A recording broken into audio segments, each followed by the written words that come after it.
जय हिंद स्टूडेंट्स। आज हम लोग आपकी main course book first flight का chapter 10 the sermon at Banaras पढ़ेंगे।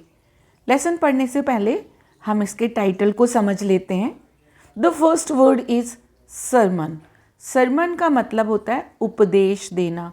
Sarman is a religious or moral talk given by a religious leader usually in a place of worship. यानी sermon एक religious यानी धार्मिक या नैतिक शिक्षा है जो कि धार्मिक गुरुओं के द्वारा दी जाती है और अक्सर कहाँ पर दी जाती है, जहाँ पर कि धार्मिक स्थान होता है। इस लेसन में गौतम बुद्ध अपने शिष्यों को सरमन यानी उपदेश या प्रवचन दे रहे हैं।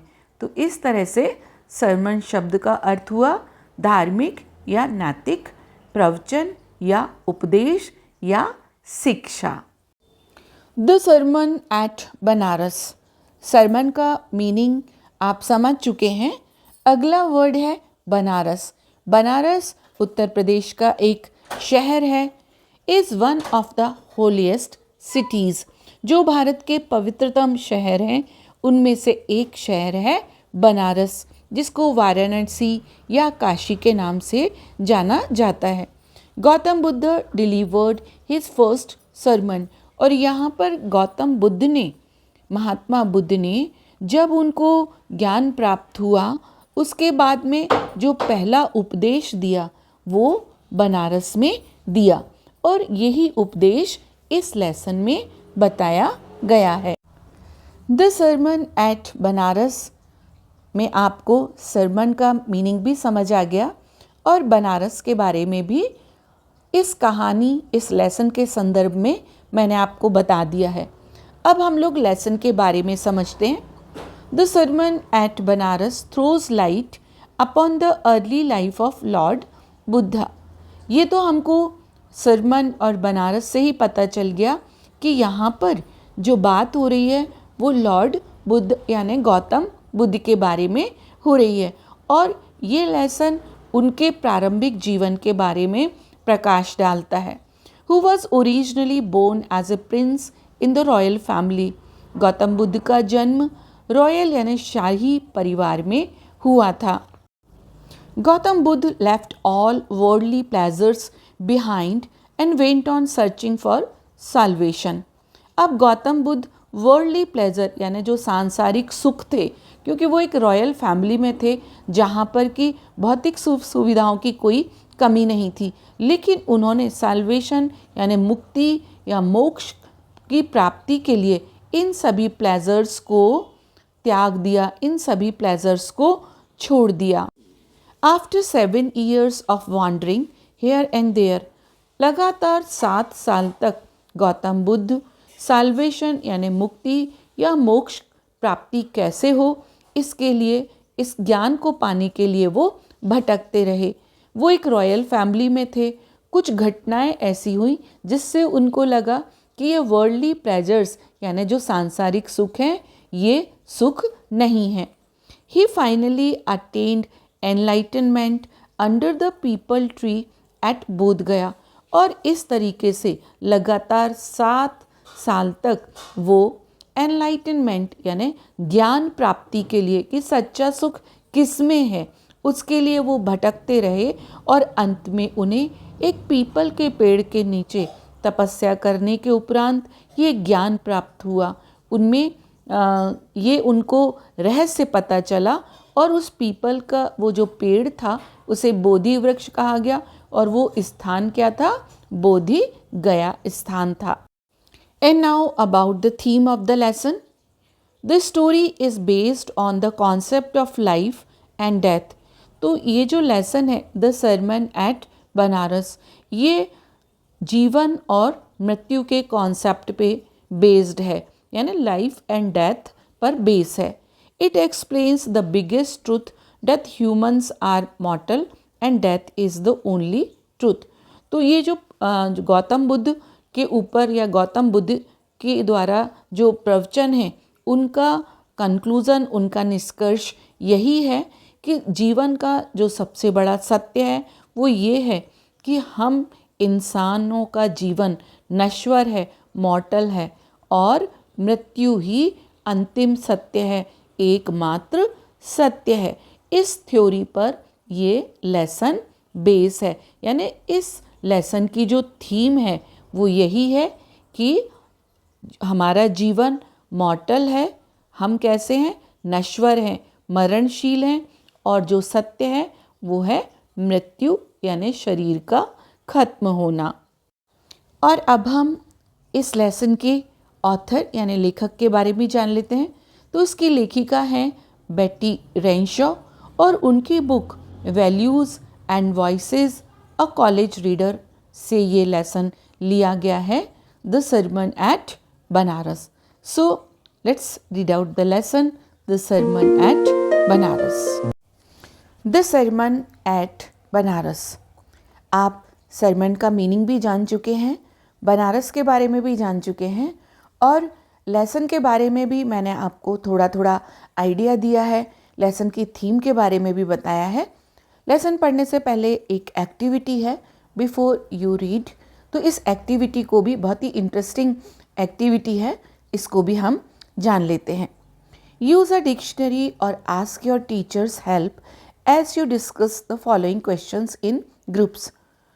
आप एक डिक्शनरी का यूज़ भी कर सकते हैं या फिर अपनी टीचर की मदद से भी इन पॉइंट्स को डिस्कस कर सकते हैं। What is a sermon? Sermon क्या होता है ये मैंने आपको समझा दिया है कि एक रिलीजियस प्रीचिंग है, रिलीजियस टीचिंग है, मॉरल टीचिंग है, धार्मिक या नैतिक शिक्षा जो कि धार्मिक गुरु के द्वारा दी जाती है। Is it different from A lecture और ए टॉक? ये एक लेक्चर यानी व्याख्यान, टॉक यानी वार्ता से अलग होता है। तो हाँ, ये लेक्चर या टॉक से अलग होता है, क्योंकि लेक्चर जो है वो किसी एजुकेशनल टॉपिक पर दिया जाता है, टॉक किसी एजुकेशनल या सोशल टॉपिक पर दी जाती है, तो ये उनसे अलग है। Can this word also be used in A negative way और एज अ जोक? क्या सरमन को नेगेटिव में यूज़ किया जा सकता है? नेगेटिव का मतलब नकारात्मक अर्थ में, या फिर इसे क्या किसी जोक की तरह, जोक यानी मजाकिया तरीके से यूज़ किया जा सकता है? आपको एक एग्जाम्पल दिया है, my mother's sermon about getting my work done on time. मेरी माँ मुझे समय पर काम करने के लिए सरमन यानी उपदेश देती है। तो यहाँ पर जो ये है ये एक जोक की तरह नेगेटिव सेंस में यूज़ किया गया है। तो हाँ, सरमन को जोक में या नेगेटिव सेंस में भी लोग यूज़ करते हैं। इसके बाद में आपको कुछ वर्ड्स और फ्रेजेस दिए हैं बॉक्स में। तो इन वर्ड्स और फ्रेजेस को जैसे जैसे हम लेसन पढ़ेंगे मैं आपको इनका अर्थ भी समझाऊंगी और लेसन के कॉन्टेक्स्ट में इनका मीनिंग क्या है ये भी हम समझेंगे। गौतम बुद्धा ब्रैकेट में है 563 BC to 483 BC। Gautam Buddha founder of Buddhism यानी बौद्ध धर्म के स्थापक, संस्थापक, प्रवर्तक, और इनका जो जन्म हुआ था वो 563 BC यानी बिफोर क्राइस्ट, और इनका निर्वाण हुआ था 483 BC यानी बिफोर क्राइस्ट। आफ्टर क्राइस्ट यानी एनो डोमिनी और बिफोर क्राइस्ट क्या होता है, यदि आप एक्स्ट्रा जानकारी लेना चाहते हैं तो जो साइड में आपको स्लाइड दी गई है उसको आप पढ़ सकते हैं। Began life as a prince named Siddhartha Gautam. तो गौतम बुद्ध ने अपना जीवन, क्योंकि हम जान चुके हैं कि वो एक रॉयल फैमिली में उनका एक राजकुमार प्रिंस के रूप में जन्म हुआ था, तो उनका नाम सिद्धार्थ गौतम था। इन नदर्न इंडिया, उत्तरी भारत में, कहाँ हुआ था उनका? लुम्बिनी ग्राम में हुआ था, जो कि अब नेपाल में है, लेकिन उस समय भारत लुम्बिनी ग्राम यानी जो भारत का विस्तार था वो ज़्यादा था। At 12 he was sent away for schooling in the Hindu sacred scriptures and 4 years later he returned home to marry a princess. He was sent away, उनको भेजा गया, फॉर स्कूलिंग यानी शिक्षा के लिए, उनके विद्यार्थी जीवन की पढ़ाई के लिए। इन हिंदू सेक्रेड स्क्रिप्चर्स, स्क्रिप्चर्स यानी जो धार्मिक ग्रंथ हैं, पवित्र धार्मिक ग्रंथ हैं, हिंदुओं के पवित्र धार्मिक ग्रंथ हैं। कौन से हैं? वेदास हैं, उपनिषद है, रामायण है, गीता है। तो उनके अध्ययन के लिए उनको भेजा गया। और 4 years लेटर, 4 साल बाद में, ही रिटर्न होम, वो घर वापस आए और उनकी शादी एक प्रिंसेस यानी राजकुमारी से हो गई। They had a son and lived for 10 years as befitted royalty. उनका एक बेटा भी था और लगभग 10 साल वो बिफिटेड रॉयल्टी, रॉयल्टी है ना, क्योंकि वो रॉयल फैमिली में थे तो उन्होंने बहुत ही लग्जूरियस, कंफर्ट वाली और प्रिविलेज्ड यानी बहुत ही शान शौकत वैभव वाली, जो कि उनको बिफिटेड, क्योंकि वो रॉयल फैमिली में थे तो ऐसा जीवन उनके लिए ही था, तो ऐसा जीवन उनने जिया। At about the age of 25 साल की उम्र में, द प्रिंस, जो राजकुमार, कौन? Siddhartha Gautam, here to after shielded from the sufferings of the world, जो कि अब से पहले, हियर टू आफ्टर यानी 25 साल की उम्र से पहले उनको शील्ड यानी उनके ऊपर एक कवच जैसा, एक आवरण जैसा था, दुनिया की सफरिंग यानी दुख दर्द से उनको दूर रखा गया, एक पर्दा उनकी आंखों के सामने डला हुआ था। किस चीज़ को अलग रखने के लिए? जो सफरिंग्स हैं दुनिया में, जो जितनी पीड़ाएं हैं, कष्ट हैं, उनसे उनको दूर रखा गया। While out hunting chanced upon a sick man, एक बार की बात है जब वो बाई चांस, चांस्ड अपॉन यानी बाई चांस, अचानक वो हंटिंग यानी शिकार के लिए जा रहे थे तो एक सिक मैन, उन्होंने एक बीमार आदमी को देखा। देन एन एजड मैन, इसके बाद एक वृद्ध को देखा। देन ए फ्यूनरल प्रोसेशन, फिर एक उन्होंने अंतिम संस्कार की जो किया जा रहा था उसको देखा। And finally a monk bagging for arms, और इसके बाद एक साधु को देखा जो कि भिक्षा मांग रहा था। यानी उन्होंने जीवन के अलग अलग चित्र इस तरीके से देखे। कैसे? कि वृद्धावस्था देखी, उसके बाद में उन्होंने बीमारी देखी, फिर उन्होंने अंतिम संस्कार देखा और एक साधु को देखा। These sights so moved him, इन दृश्यों को देखकर वो मूव्ड यानी इमोशनल हो गए, भावुक हो गए, उनको इन दृश्यों ने झकझोर दिया। That he at once went out into the world to seek enlightenment, कि उन्होंने तुरंत ये निर्णय किया कि वो राजपाट त्याग देंगे, वो अपना जो प्रिंसली उनका रॉयल्टी है उसको छोड़कर वो एनलाइटनमेंट यानी ज्ञान की तलाश में निकल जाएंगे। Concerning the sorrows he had witnessed, किन बातों में? जो दुख उन्होंने अभी देखे हैं। एक वृद्ध को, एक सिक मैन को देखा, एक ओल्ड मैन को देखा, एक फ्यूनरल प्रोसेशन देखा और एक मॉन्क यानी साधु को भी देखा। ही वॉन्डर्ड फॉर 7 years, वो 7 साल तक इसी खोज में भटकते रहे। किस खोज में? एनलाइटनमेंट, ज्ञान की प्राप्ति की खोज में। And finally set down under A people tree, और अंत में एक पीपल के पेड़ के नीचे उन्होंने तपस्या की। वेयर ही वोड, वहाँ पर उन्होंने ये वो यानी प्रतिज्ञा की। टू स्टे अंटिल एनलाइटनमेंट केम, और वो पीपल के पेड़ के नीचे तब तक तपस्या करेंगे जब तक कि एनलाइटनमेंट यानी उनको ये पता ना लग जाए कि इस संसार के दुखों का कारण क्या है। यानी वो अवेकन यानी उनकी सोल को अवेक करना चाहते थे, वो ढूंढना चाहते थे इसका कारण। Enlightened after 7 days he renamed the tree the Bodhi tree, लगातार 7 दिन तक मेडिटेशन करने के बाद वो एनलाइटेंड हुए, यानी वो अवेकन, उनकी सोल जागृत हुई और उनको ये पता चला कि संसार के इन दुखों का कारण क्या है। तो उन्होंने उस पीपल के पेड़ का नाम दिया Bodhi tree, the tree of wisdom. बोधि यानी बुद्धि, यानी बोधि वृक्ष, बुद्धि का पेड़। एंड बिगिन टू टीच, और उन्होंने लोगों को टीच यानी शिक्षा देना शुरू किया। To share his new understandings, किस बात की कि जो उन्होंने अभी ज्ञान प्राप्त किया है कि संसार में दुखों का कारण क्या है, उस कारण का लोगों को बताना शुरू किया। At that point he became known as the Buddha, और इस समय जबकि वो उनको एनलाइटनमेंट हो गया था, उनको ज्ञान प्राप्त हो गया था, तो लोग उनको क्या कहने लगे? बुद्धा। जो पहले सिद्धार्थ गौतम थे, अब लोग क्या कहने लगे उनको? बुद्धा।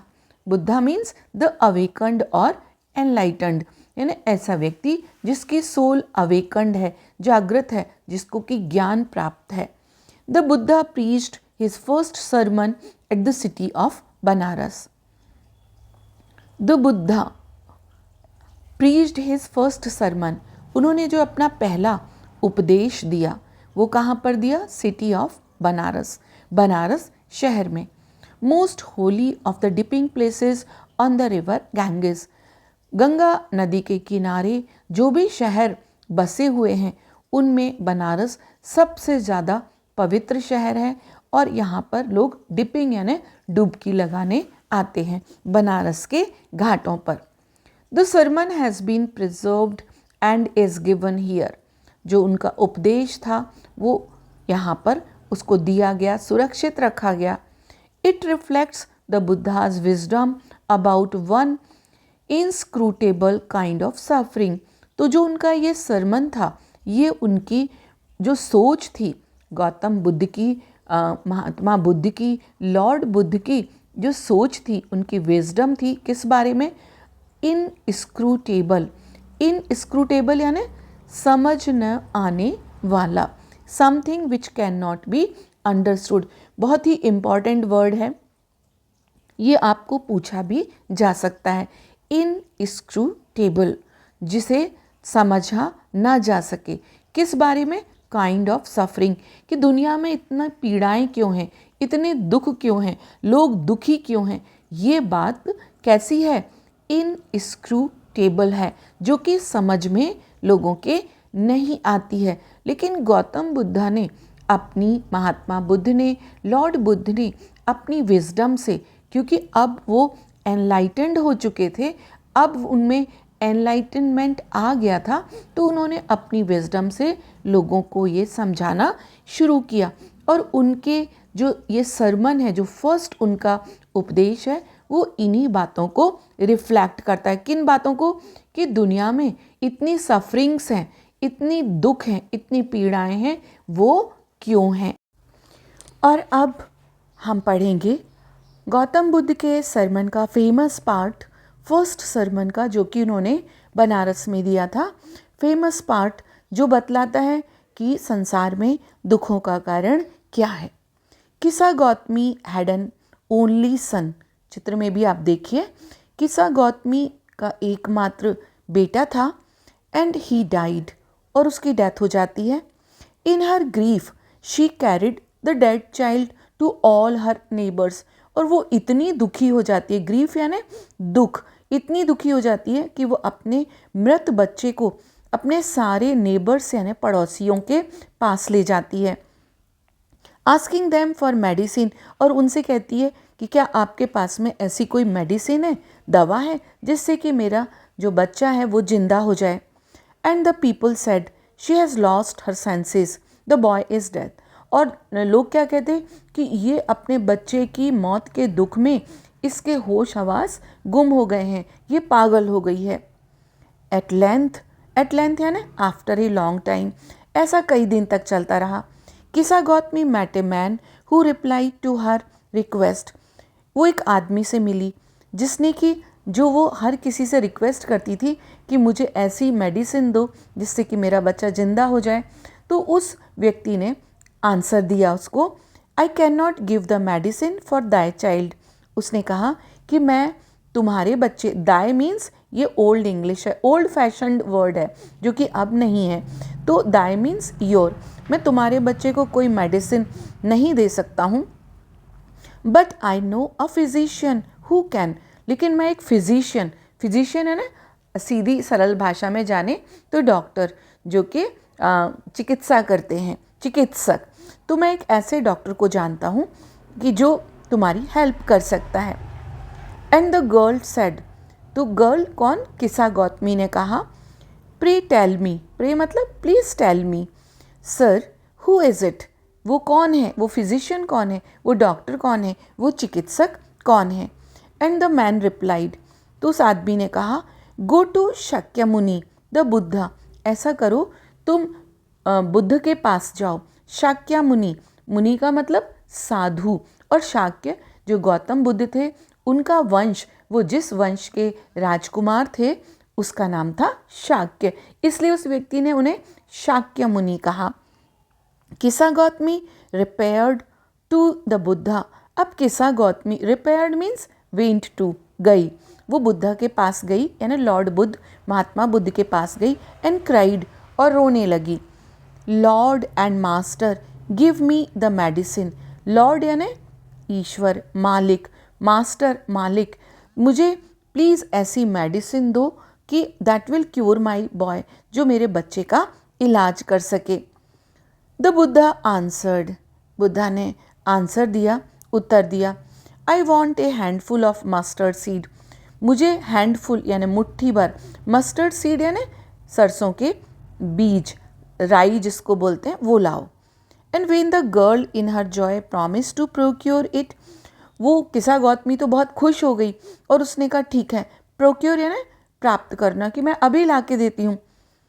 द बुद्धा एडिड, बुद्धा ने कहा, the mustard seed must be taken from a house where no one has lost a child, husband, parent or friend, याद रखो कि तुम जो राई है, सरसों के दाने हैं, सरसों के बीज हैं, उसी घर से लाओगी जहाँ पर किसी के यहाँ कोई मृत्यु ना हुई हो, किसी के बच्चे की डेथ ना हुई हो, किसी के पति की डेथ नहीं हुई हो, किसी के माता पिता की डेथ नहीं हुई हो, या किसी के मित्र की मृत्यु ना हुई हो, केवल उसी घर से तुम मस्टर्ड सीड्स को लेकर आना।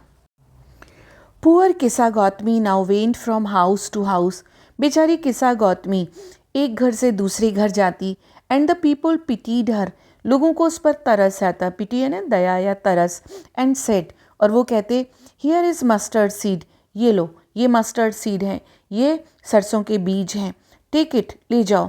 But when she asked, did a son or daughter, a father or mother die in your family, क्या तुम्हारी फैमिली में बेटा, बेटी, माता पिता किसी की मृत्यु हुई है?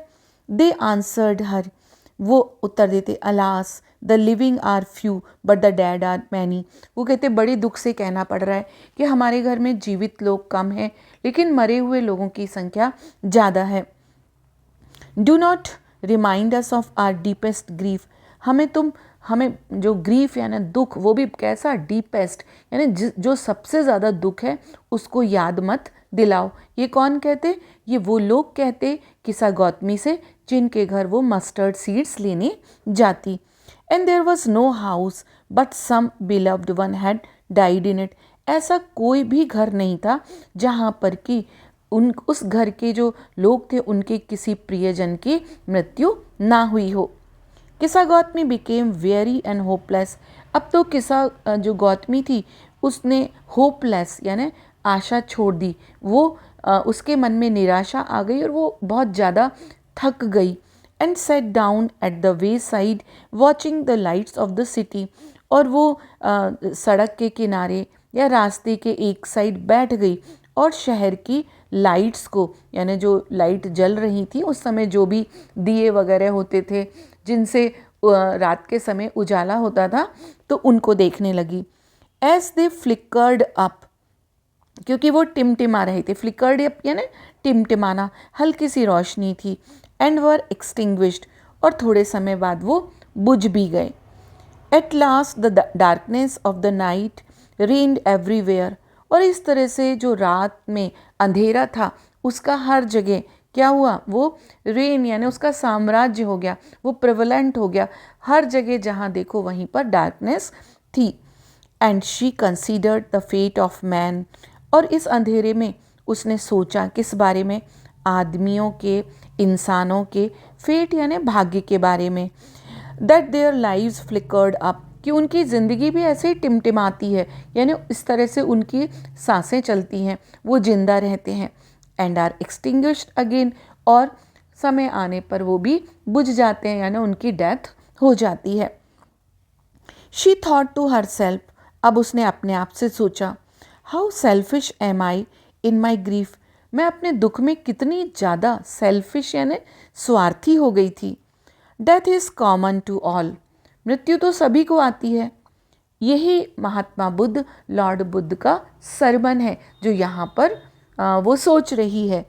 Yet in this valley of desolation there is a path, ये जो वैली है, ये जो घाटी है, ये जो एक खाई है, जो कैसी है, अनहैप्पीनेस की है, जहाँ पर कि दुख ही दुख है, जहाँ पर किसी को सुख नहीं है, वहाँ पर एक रास्ता है। That leads him to immortality, वो कहाँ पर, जहाँ पर व्यक्ति इमॉर्टल यानी वो कैसा हो जाता है, अमर हो सकता है। Who has surrendered all selfishness, जो अपने पूरे स्वार्थ को सरेंडर कर दे यानी छोड़ दे, अपने लालच को यदि वो छोड़ दे, अपने मोह को छोड़ दे, तो क्या होगा, वो फिर वो इमॉर्टल यानी वो अमर हो जाएगा। द बुद्धा सेड, अब बुद्धा, द बुद्धा मीन्स यहाँ पर उनकी जो सरमन है, उनकी प्रीचिंग्स हैं, वो the man of मॉर्टल in this world is trouble, की जो मुख्य बात है वो क्या है इस दुनिया में, वो है जो मरना है, जो डेथ है, वो सबसे बड़ी परेशानी है। And brief and combine with pain, और यही डेथ जो है वो दर्द से और दुखों से भरी हुई है। For there is not any means by which those that have been born can avoid dying, क्योंकि ऐसा कोई साधन नहीं है, ऐसा कोई तरीका नहीं है कि जो जन्मा है वो मृत्यु से बच जाए, यानी वो मृत्यु से बचकर निकल जाए। After reaching old age there is death, आप चित्र में एक इंसान की जर्नी, उसकी लाइफ की जर्नी देख रहे हैं। पहले बच्चा, उसके बाद में थोड़ा बड़ा, फिर यंग मैन, उसके बाद में धीरे धीरे ओल्ड मैन, एंड फाइनली उसकी डेथ हो जाती है। तो ओल्ड एज और death of such a nature are living beings, तो जो जिंदा लोग हैं यानी जो लिविंग हैं, जो सजीव हैं, जिनमें प्राण हैं, चाहे कोई भी हो, इंसान हो, एनिमल हो, इंसेक्ट हो, उनका यही होना है, यानी उनको जिसने जन्म लिया है उसकी डेथ निश्चित है। As ripe fruits are early in danger of falling, जैसे कि जब फल पकते हैं तो वो अपने आप से पेड़ से गिरने लगते हैं। So mortal when born are always in danger of death, इसलिए जो मॉर्टल यानी जो लोग नश्वर हैं, मॉर्टल का मतलब नश्वर, नश्वर का मतलब जिसकी मौत होना निश्चित है, तो इसमें संपूर्ण सजीव शामिल है मॉर्टल में, तो उनका जिसने जन्म लिया है उसका मौत होना निश्चित है। As all earthen vessels made by the potter end in being broken, एक और एग्जाम्पल देते हैं लॉर्ड बुद्ध कि जैसे मिट्टी के बर्तन होते हैं जिनको कि पॉटर यानी कुम्हार बनाता है, तो उनका अंत कैसे होता है, जब वो टूट जाते हैं। So is the life of mortals, इसी तरह से इस संसार में जितने भी प्राणी हैं उनका भी जीवन है कि उनका अंत कैसे होगा, जब उनकी मृत्यु हो जाएगी। Both young and adult, both those who are fools and those who are wise, चाहे कोई जवान हो, चाहे कोई अडल्ट यानी अधेड़ हो, चाहे कोई मूर्ख व्यक्ति हो या फिर बुद्धिमान हो, all fall into the power of death, सभी को एक न एक दिन उनकी मृत्यु होनी है। All are subject to death, सभी को सब्जेक्ट टू डेथ यानी सभी को मृत होना है, सभी की मौत आनी है। Of those who overcome by death depart from life, a father cannot save his son. आगे लॉर्ड बुद्ध, महात्मा बुद्ध कहते हैं कि जो लोग ओवरकम बाय डेथ, जिनकी मृत्यु होती है, डिपार्ट फ्रॉम लाइफ यानी जीवन से डिपार्टेड हो जाते हैं, जीवन से विदा, जिनकी ज़िंदगी उनसे विदा ले लेती है। A father can not save his son, एक पिता अपने बेटे को नहीं बचा सकता है। नॉर किन्समैन, ना ही रिश्तेदारों को, देयर रिलेशंस, और ना ही रिश्तेदार अपने रिश्तेदारों को, अपने सगे संबंधियों को मौत से बचा सकते हैं। Mark, while relatives are looking on and lamenting deeply, मेरी बात ध्यान से सुनो, जब रिश्तेदार लेमेंटिंग यानी दुख, बहुत गहराई से, बहुत पीड़ा के साथ दुखी होते हैं अपने प्रियजन की मृत्यु पर, one by one mortals are carried off like an ox that is led to the slaughter, एक के बाद एक, यानी जो लोग दुखी होते हैं उनकी भी मृत्यु होती है। ठीक उसी तरीके से जिस तरह से कि एक बैल को स्लॉटर हाउस यानी बूचड़ खाना, जहाँ पर कि जानवरों को काटा जाता है, उसको क्या बोलते हैं? Slaughter house. इस वर्ड को भी आप याद रखें, स्पेलिंग याद रखें। तो इस तरीके से एक के बाद एक व्यक्तियों की, लोगों की जो मॉर्टल्स हैं, जो इस धरती के प्राणी हैं, उनकी मृत्यु होती है। वो दूसरे की मृत्यु पर दुखी होते हैं लेकिन उनकी भी मौत होती है। So the world is afflicted with death and decay, इस तरह से ये पूरा संसार ही अफेक्टेड है यानी प्रभावित है, किस चीज़ से? डेथ एंड डिके, मृत्यु, और डिके यानी सफरिंग्स, डिजीज़ और पेन। यहाँ पर सभी को परेशानियाँ हैं, दुख हैं, तकलीफ़ है, पीड़ाएं हैं। ये पूरी दुनिया डेथ और डिके से अफेक्टेड है। Therefore the wise do not grieve, इसलिए जो बुद्धिमान होते हैं वो ग्रीव यानी दुख व्यक्त नहीं करते हैं, वो दुखी नहीं होते हैं। Knowing the terms of the world, वो ये जानते हैं कि ये तो संसार की रीत है, यहाँ पर जो आया है उसका जाना निश्चित है। यानी दुनिया में एक ही चीज़ सत्य है, वो है डेथ। और यही उनका फर्स्ट सरमन जो उन्होंने बनारस में दिया, वही हम पढ़ रहे हैं। Not from weeping nor from grieving will anyone obtain peace of mind.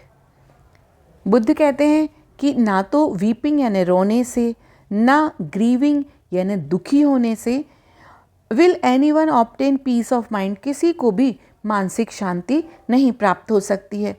On the contrary, बल्कि his pain will be the greater and his body will suffer, जो उसकी तकलीफ़ है, जितना वो दुखी होगा, जितना वो रोएगा किसी अपने की डेथ पर, तो उसका जो पेन है, जो उसकी तकलीफ़ है, वो और बढ़ जाएगी और उसका इस बात का उसके शरीर पर भी असर पड़ेगा, यानी उसकी body will suffer. He will make himself sick and pale, वो अपने आप को बीमार बना लेगा। कब? जब वो किसी अपने प्रियजन की डेथ में रोएगा, बहुत दुखी होगा, तो वो उससे क्या होगा, उसकी बॉडी पर असर पड़ेगा, वो बीमार हो जाएगा और उसका शरीर पेल यानी जो बीमार होता है उसका शरीर कैसा होता है? पीला हो जाता है। Yet the dead are not saved by his lamentation, और इसके बावजूद भी उसकी लेमेंटेशन यानी बार बार उसका विलाप करने से, जो व्यक्ति जिस चला गया है उसको याद करने से वो नहीं आ पाएगा। He who seeks peace should draw out of the arrow of lamentation. यदि आप शांति चाहते हैं, यदि आप शांति की तलाश में हैं, मानसिक शांति चाहते हैं, तो आपको अपने आप को इन लेमेंटेशन यानी इन दुखों से, इनके जो एरोज़ हैं, उनके जो शरीर को कहना चाहिए कि जो तीर जैसे शरीर को भेदने वाले बाण हैं, यानी दुख कैसा है? तीर की तरह शरीर में घुस रहा है, तो आपको अपने आप को उससे बचाना होगा। एंड कंप्लेंट एंड ग्रीफ, जो शिकायतें हैं कि मेरे साथ ही ऐसा क्यों हुआ, और जो दुख है, इनसे आपको बाहर निकलना होगा।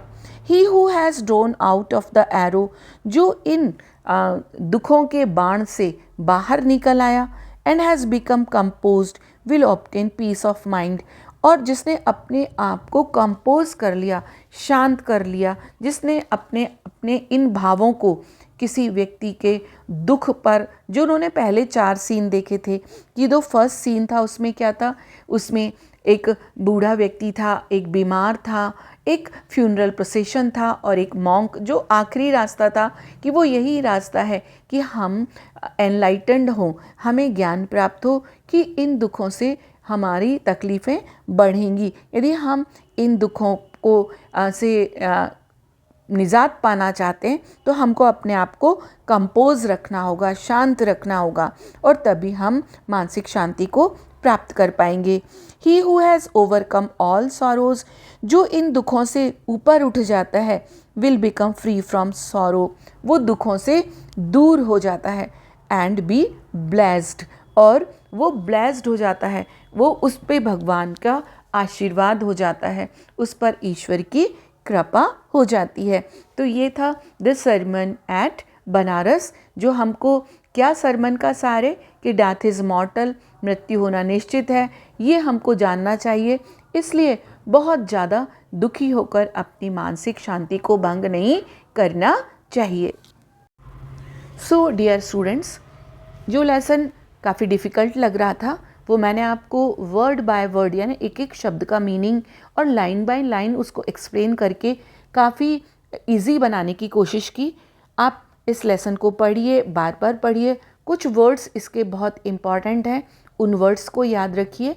और जो क्वेश्चन आंसर्स हैं, क्योंकि आपको इतना डिटेल एक्सप्लेन किया है, तो वो आप आराम से उन आंसर्स को इस लेसन से निकाल कर लिख सकते हैं, उनको याद कर सकते हैं, और याद कर सकते हैं नहीं, आपको याद करना है। तो बार बार लेसन को पढ़िए, उसके मीनिंग्स को याद कीजिए और क्वेश्चन के आंसर्स को भी याद कीजिए। अगले वीडियो तक के लिए जय हिंद।